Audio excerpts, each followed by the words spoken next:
So I was just taking this out and cleaning it up. I wanted to put some thought into it. I love this guitar. Um, it's a Framus, not extremely expensive guitar. Says here it was made in Texas style, built in the heart of Bavaria, Bavaria, which is over in Slovakia. And it says made in Germany. So Bavarian style is like a Slovakian, like that East German style of guitar. Um, I don't know. They keep changing the names of places because this is a very old guitar. This is over 50 years old. It's a Starburst. It's a very large dreadnought, and it belonged to my mother's cousin, my cousin John Forney. He was a gospel singer. He wrote a lot of gospel music with the grain on that neck. It's all one straight, solid piece of, I believe it's some kind of spruce. It's like a spruce neck with a I'll call it a walnut fretboard on it. Inlay here, pearl inlay, and that's real pearl. Um, John passed away. One of the things he had very few things in life, but he wanted me to have this here guitar. And like I said, he was a great gospel singer. And he said to me one day, he said, "You know, Will," he says, I tried to do his voice. He'd say, "Well, I'll tell you what," he says. "A lot of songs I sing, but I don't have any of them copyrighted." He said, "Can you help me with that?" So I went over and I filed the paperwork and got them all copyrighted for him. I helped him copyright it as a songbook instead of each one individually like he was told to do. Um, Helped him out a lot. He's been gone for a good many years, well over 12 years, I believe.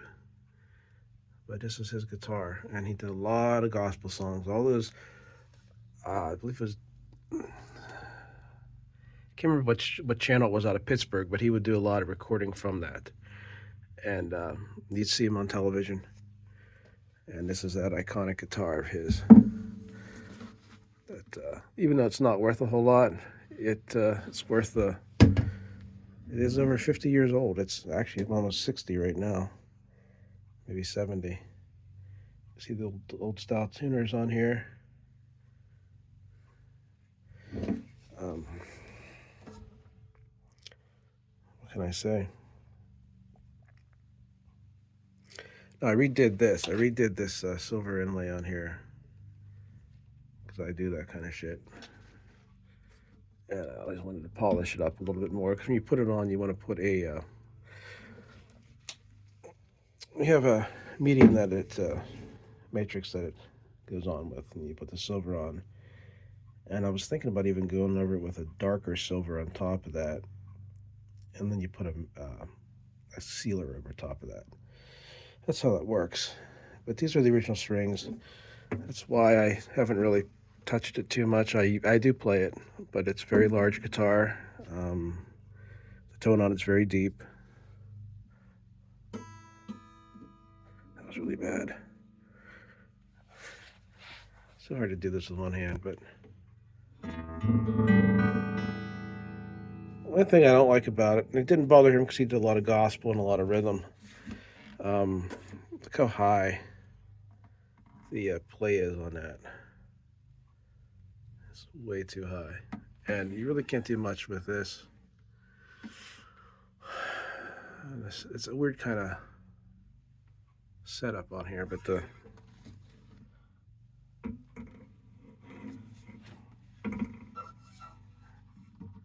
this nut here could be replaced. Probably do a hell of a lot of good.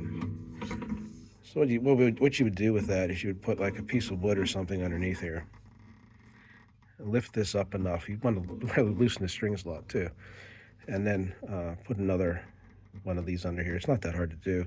Finding one that'll fit it though is the thing. I haven't really taken this to a guitar shop. I thought about it, but if I could lower that play on that down maybe about, let's see here,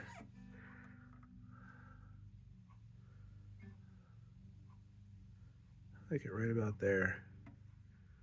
It's almost touching. You can get a little bit of a twangy sound to it, but I'm gonna tell you, like right there, instead of being there, if I could bring it down there just a little bit, it'd be more better for finger picking. But he did a lot of chords, so it really didn't matter to him a whole lot. Um, if I get the time and I get back into this, I always keep the strings loose. I don't keep a lot of tension on it. I'd like to lower that play on it and put some, I think like thinner strings would probably be really nice for that because you get more tone out of it.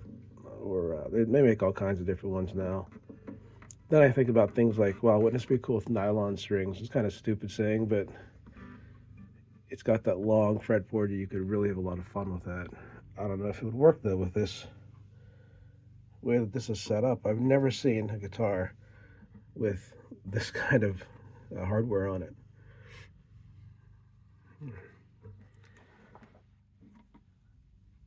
I don't know. Any thoughts on this?